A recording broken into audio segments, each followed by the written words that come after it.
It's Saturday. That means we have a clinical sauna session. What is a clinical sauna session? That's when you go in the sauna at 160 degrees for 30 minutes. You take a 2-hour break, and then you go in for another 30 minutes again at 160 degrees. Now, what's the difference between doing a clinical sauna session once per week versus just going into the sauna every day? Well, research shows that it's more effective at reducing inflammation, increasing growth hormone output, and just helping the body reach homeostasis better. Not that there's anything wrong with going in the sauna every day. As long as you're hydrated, there's nothing wrong with it. It's just a clinical session once a week is much more effective.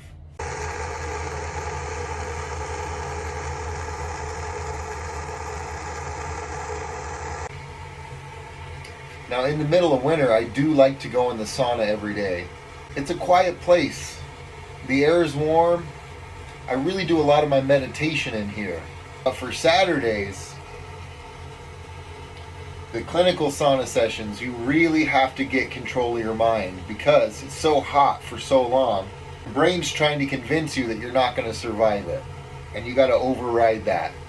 It takes a lot of strength mentally to do a clinical sauna session. And on top of that, you have got to be hydrated. So I built this sauna myself, all with stuff that I got at Home Depot, and the grand total was $1,000. Now that's not bad at all, considering the space here. I'm 6 feet tall. I have plenty of room to stand up and stretch out.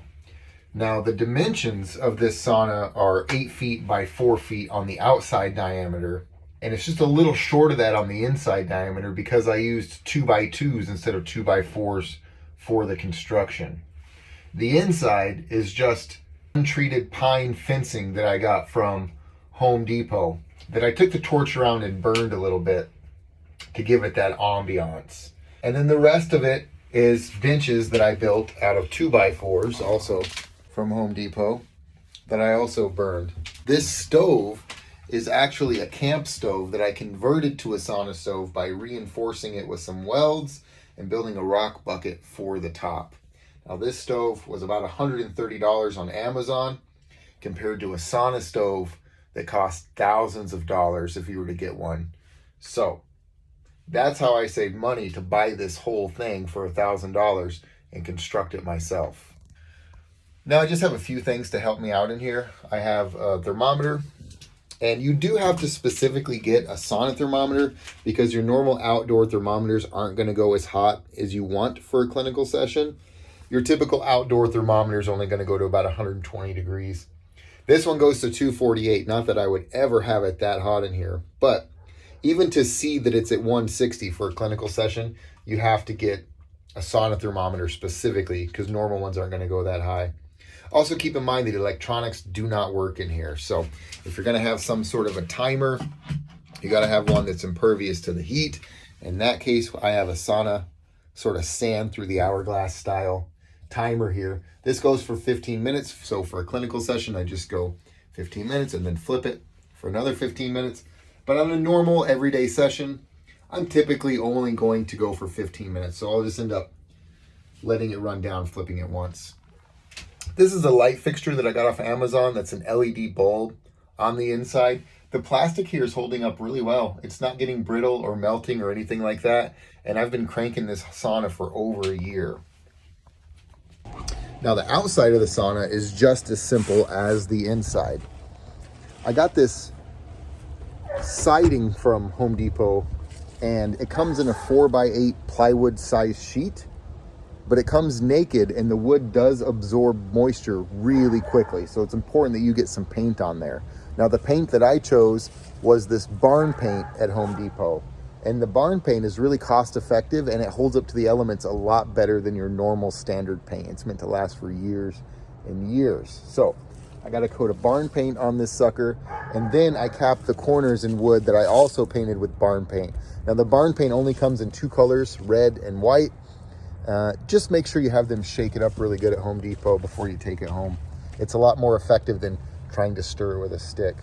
The front door is made out of a normal piece of plywood that I cut to size and just got some normal hinges. Again, it's a very simple build. It's roofed just like you would roof a house, but it only took one packet of the shingles. So all in all, pretty cool. The research states that regular sauna use can decrease all-cause mortality by 20 to 25%. Now that's crazy. That means you're 20 to 25% less likely to die of all causes just from regularly using the sauna. So we're almost there. We got about 3 minutes left at this point, and this is the point where you really have to hunker down because your brain's trying to convince you that if you stay in any longer, you might die. So it's getting to this point where you're done. You're feeling like you're done. So we're going to get out here in just a little bit. I'm going to wait 2 hours. I'm going to hydrate, and I'm going to come back in for the second session. Whew. Nothing better than that. It's 30 degrees out right now, and we got about a 10-mile-per-hour wind, which means you get out of the sauna and you're recovered in a relatively short period of time. Typically, I don't do this kind of sauna session in the summer because I like to run outside in the heat of the day at like noon or 1 o'clock. And that is what gets me like my deep sweat going and my meditation. So it's hard to properly hydrate when you're running every day in the heat of the day and doing sauna in the same day. So I typically don't do it too much in the summer, but when it starts to get cold like this, I rely on it. It's part of my daily practice. Okay, so second half of the sauna sesh almost completed. I got like another 2 minutes here left to go. And wow, like the first one was super difficult. The first one I was like looking at the temperature gauge and realizing how much I had sweat this entire time and just trying to talk myself into leaving early. And then the second time here has been really productive. I've been working on some breathing and working on some stretching and just focusing my mind. And 10 minutes were guided meditation where I just focus on my breath and focus on being in the moment and dealing with thoughts as they would continue to come up into my brain. So I'm about to get out, and I don't have to do this again for another week, luckily, but this was really productive. I'm going to go in the house. I'm going to take some electrolytes. I'm going to chug a bunch of water. I'm going to eat dinner, and then I'm going to relax for the rest of the night because it's over. The clinical sauna session is officially over. Thanks for watching, guys. Make sure you subscribe, and I'll see you next time.